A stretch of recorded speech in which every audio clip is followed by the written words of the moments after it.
Learn English with Ant. These things happened to me nearly 10 years ago. I lived in a city, but the city was hot in summer. I wanted to see the country. I wanted to walk in the woods and see green trees. I had a little red car, and I had a map too.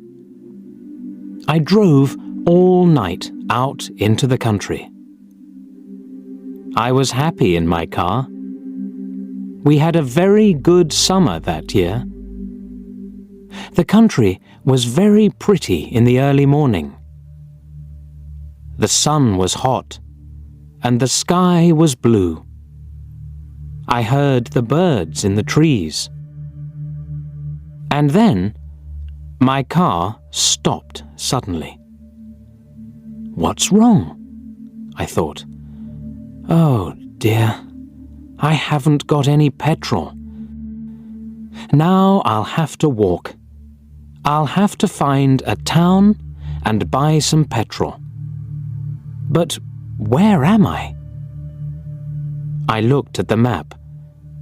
I wasn't near a town. I was lost in the country. And then I saw the girl. She walked down the road with flowers in her hand.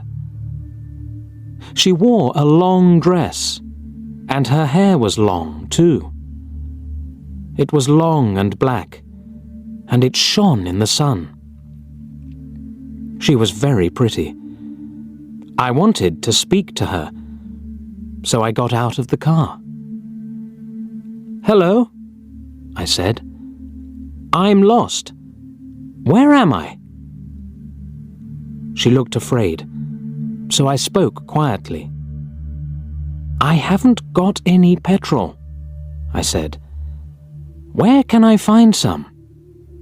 Her blue eyes looked at me, and she smiled. She's a very pretty girl, I thought.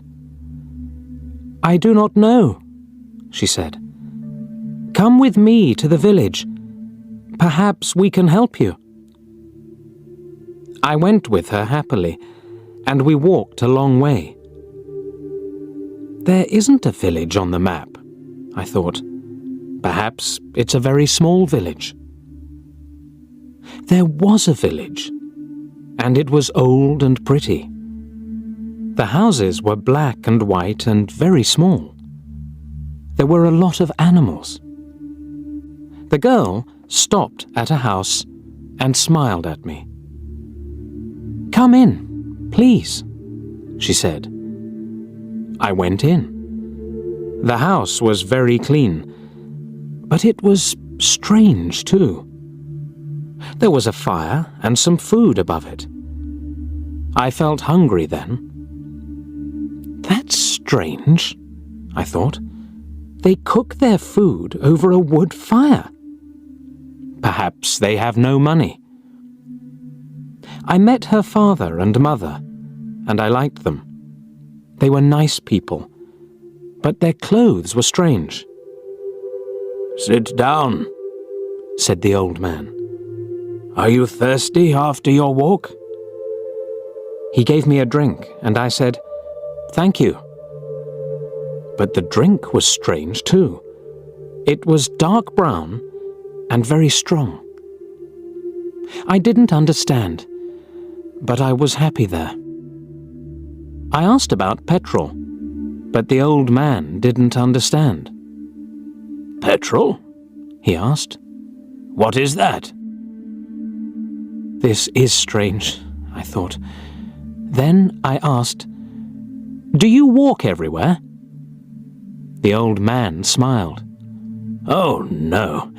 We use horses," he said. Horses, I thought. Horses are very slow. Why don't they have cars? But I didn't say that to the old man. I felt happy there. I stayed all day, and I ate dinner with them that evening. Then the girl and I went out into the garden. The girl's name was Mary. "This is nice," she said. "We like having visitors. We do not see many people here." We spoke happily. She was very beautiful. But after a time, she began to talk quietly, and her face was sad. "Why are you sad?" I asked her. "I cannot tell you," she said. "You are only a visitor here. We have to say goodbye tonight. You have to go now." I didn't understand.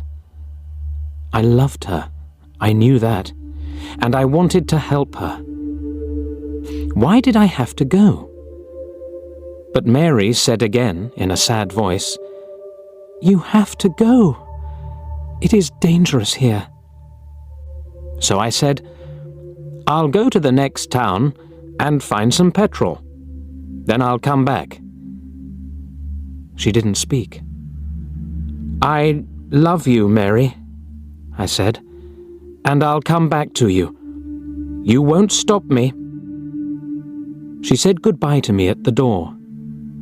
Her face was very sad, and I was sad too. I didn't want to go.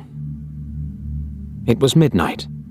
The night was very dark, but I walked and walked. I was very tired when I saw the lights of a town.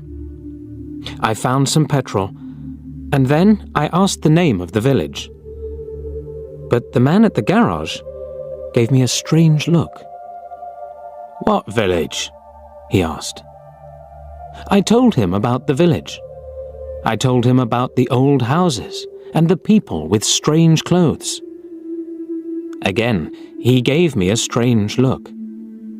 He thought, and then he said, "There was a village there, but it isn't there now. There are stories about it. Strange stories." "What do people say about it?" I asked. He didn't want to tell me, but then he said, "There was a big fire in the village. Everybody died. There aren't any people or houses there now." "How did it happen?" I asked. "And why?" "Oliver Cromwell killed them," he said. "He was angry with the villagers because they helped the king in the war." I couldn't speak. This isn't right, I thought. That war happened 350 years ago. Then I remembered the strange clothes, the long hair, the food over the fire, and the old houses. And I remembered, too, about the horses. "But I don't understand," I cried. "I saw the people and the village. I spoke to some people there."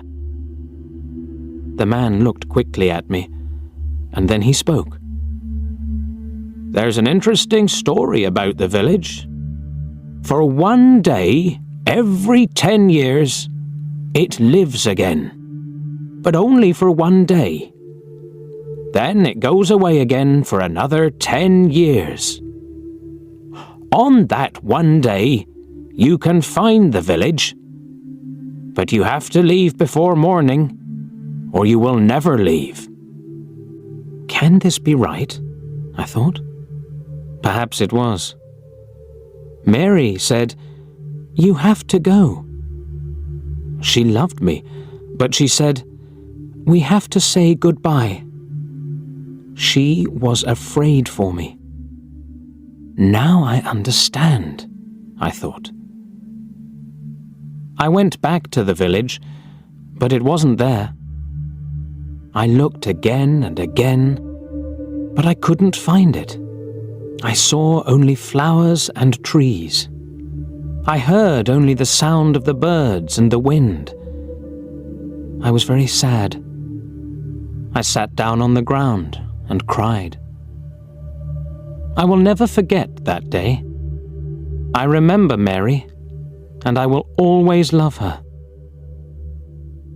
Now, I only have to wait 2 months.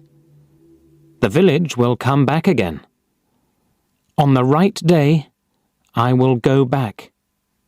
I will find her again, my love with the long black hair. And this time, I will not leave before morning. I will stay with her. The end.